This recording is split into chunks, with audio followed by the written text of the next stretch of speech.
Hey, hi friends, welcome back to my YouTube channel. This video is about PulseView software, which is an open source alternative to Saleae's Logic Analyzer software.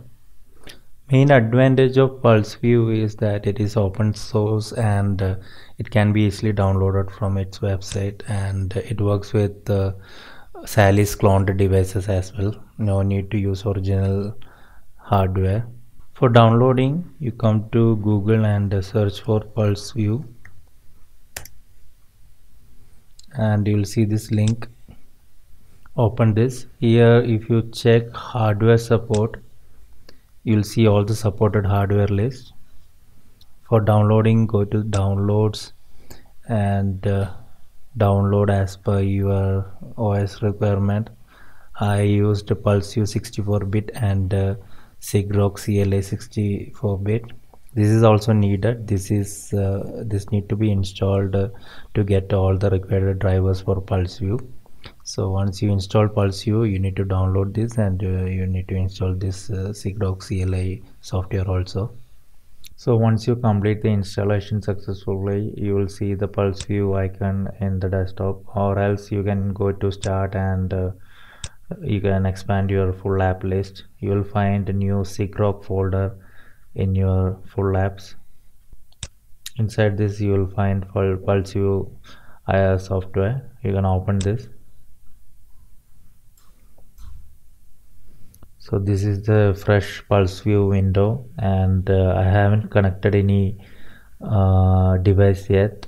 I'm going to use a Saleae clone hardware, and once I connect it, you are going to see the hardware here in this list. So this is my hardware setup. You can see my logic analyzer and my USB to serial converter. So I'm going to send some bytes, maybe 1 byte or something, to my logic analyzer from my USB to serial converter through terminal, and I just connected my transmission line and ground line to do this.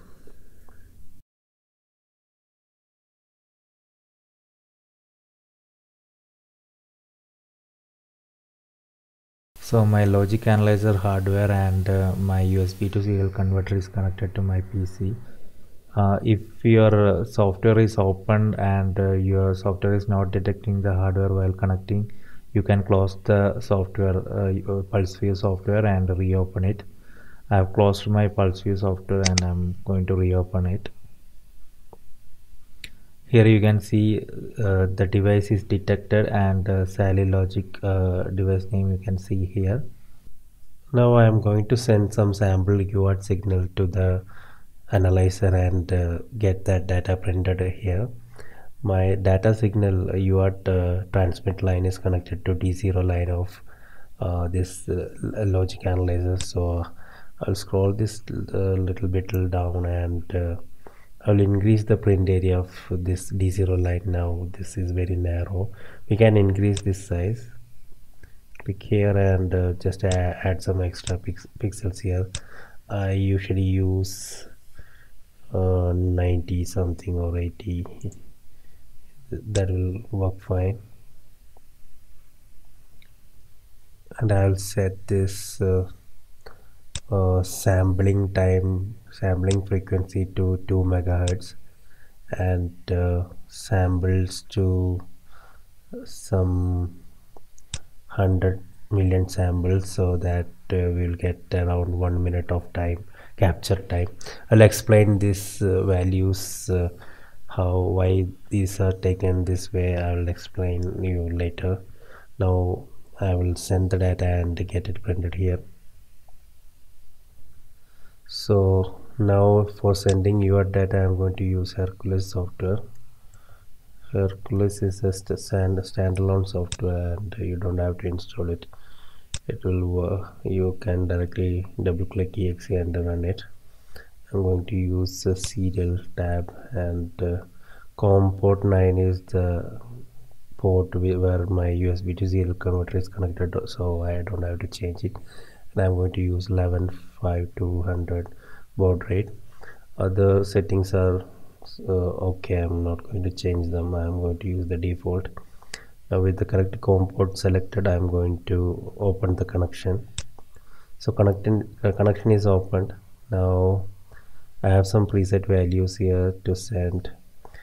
For this time I'm going to send 5 and we'll see what data is printed displayed in logic analyzer. Okay, now with these two combination we are going to get around 50 seconds of capture time. So I will zoom out this timeline and set it to get around 40 second 50-second capture time. Okay, now we have around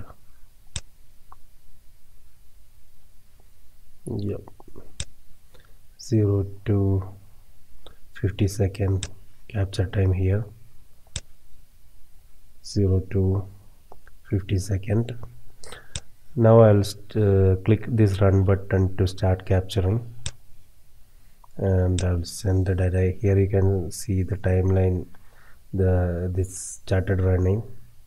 I'm going to send 5. I send it once. You can see the data lines here. It's capturing happened and data changes are captured here. I'll send it few more times. Okay, now I will stop this capturing and I will see what we captured.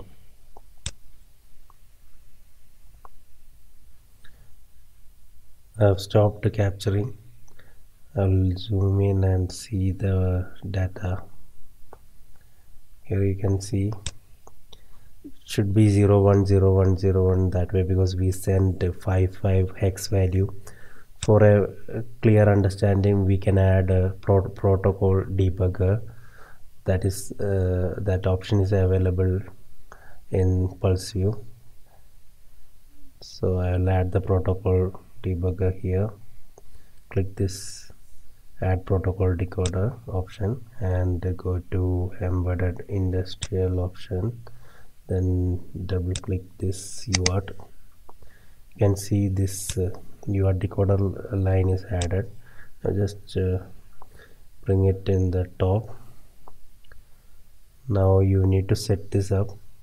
Double click here and set receiver line to D0, because this is where we received the data, and transmit you can leave, and baud rate is already set. So we are already seeing the data here, proper decoded data. Our data is ready. You can see hex value 55, but the binary you will see little different.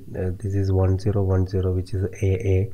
That is because in UART we send the most significant bit last, and least significant bit is sent first, and that's why you're seeing 1010. Actually the decoded binary value of 55 will be 0101, like so. For hex value 55, binary will be like 010 and so on, and we are seeing a reverse value like 1010 because UART will send LSB bit first, and from LSB to MSB it will send data. That is why we are seeing 1010 and so on. Now let's see why we are using these values to get this proper print of the signal. For that we first need to understand the baud rate and pulse width of this UART signal.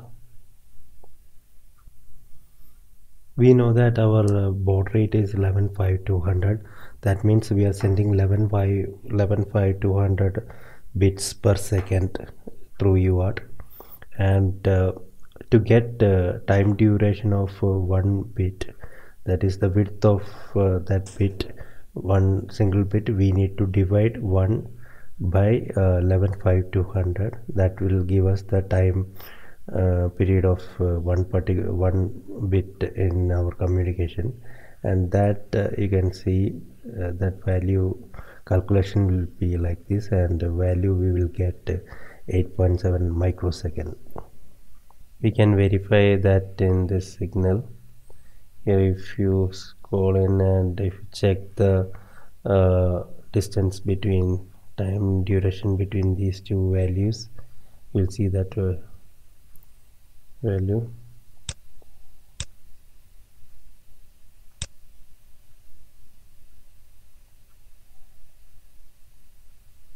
See, 8.9 microsecond.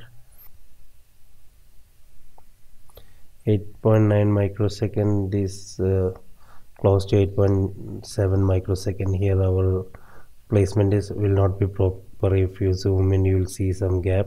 That is why we are not seeing proper 8.7 microsecond, but still this is enough to understand pulse width and verify the value.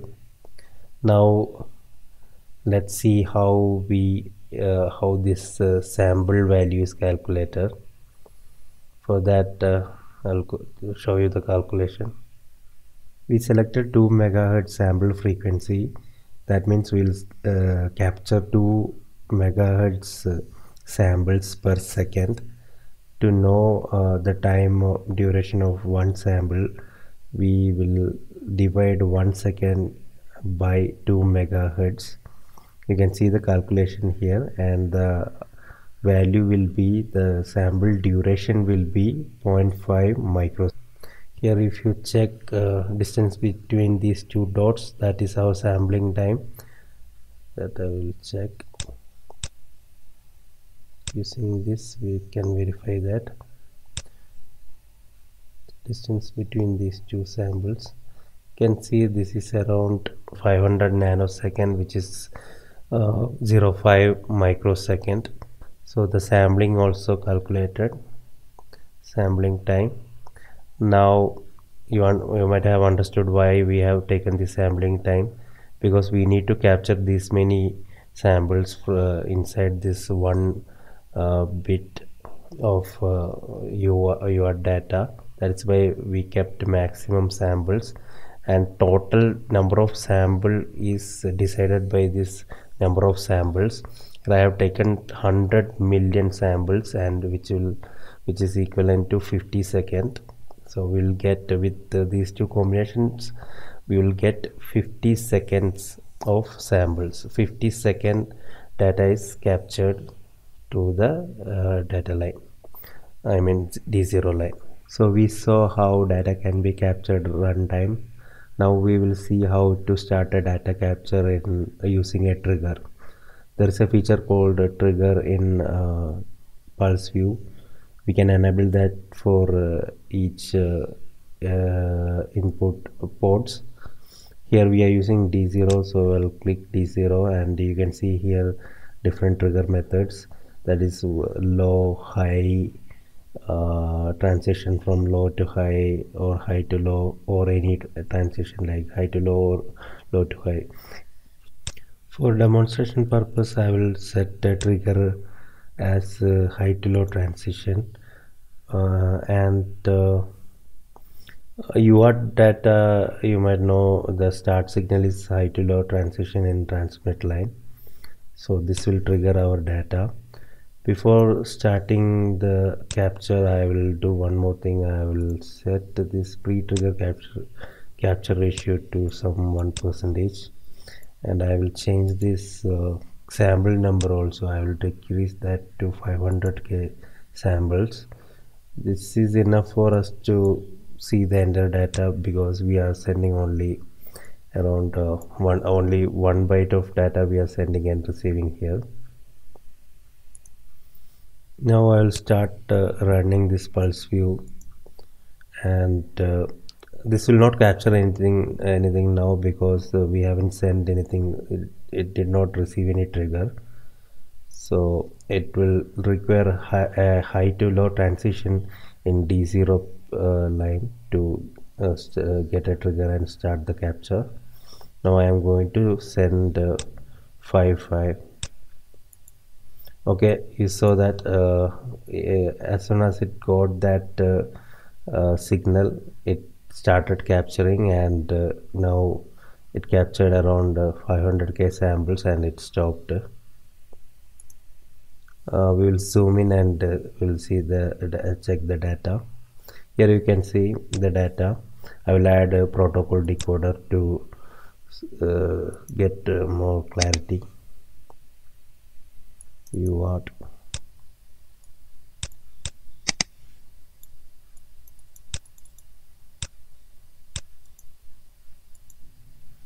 Okay, the decoded values here. You can see start signal. So this was the trigger to start the capture. It started capturing here, and till here it went down, and total 500k samples we captured here. But only useful data is 1 byte only. Now I told you I set this pre-trigger capture ratio to 1%. So this value is this is the value from here to this starting point, the trigger point. That is the value we are setting here, 1%. So in this 500k sample, 1% of the samples will be considered as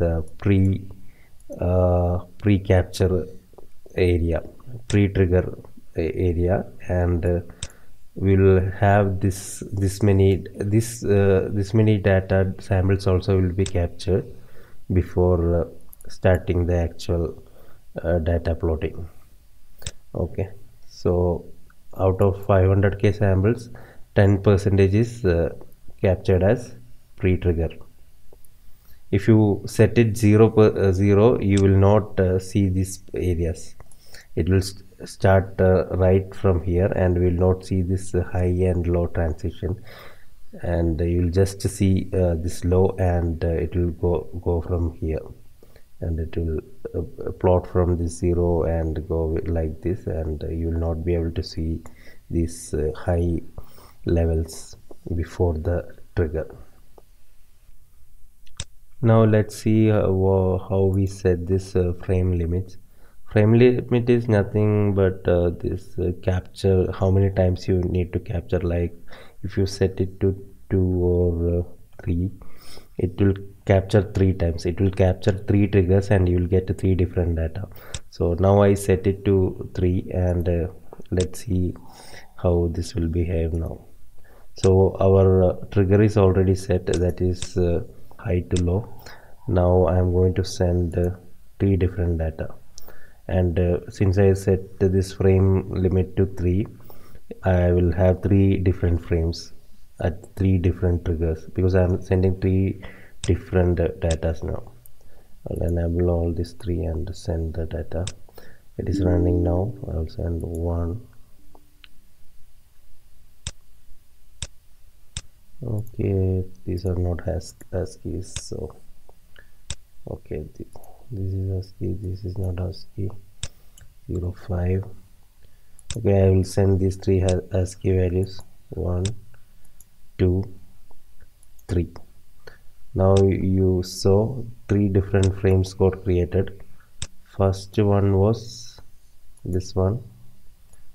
Here this got captured 55. Then okay, sorry, now this one, this one, this was the first frame. We received a 05, then 2, 0A, then 3, 55. So when I send the 3 different datas, this PulseView triggered 3 different datas and has 3 different frames, and captured for us, captured and saved for us. So you can see these go through these frames through this number. Okay, trigger will be same for all the frames, because we set this to low. So with this I am concluding my video. If you have any questions, please post it in the comment. I will try to answer. Thank you so much for watching this video. That's it, guys. Thanks for watching this video. For more videos like this, please like, share and subscribe to my channel.